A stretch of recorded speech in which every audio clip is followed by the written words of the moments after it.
Good morning! So, usa ko mag-start to work sa garden kay maayo man ang weather. So, update sa nako akong mga tanom nga akong ipangluyong.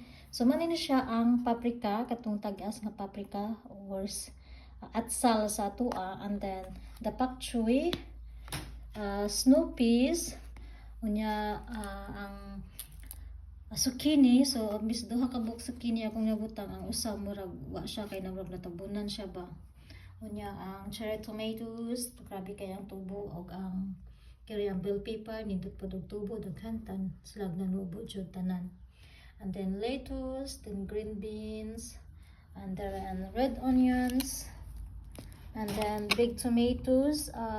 Tulo ra ka buka ko ang giluyong, so mananurok jud pod ang tulo. Wa ko nagluyong og daghan. So kini cherry tomatoes pod ni katong lingin. And then green beans, so and lettuce, red onions. So mara siya guys.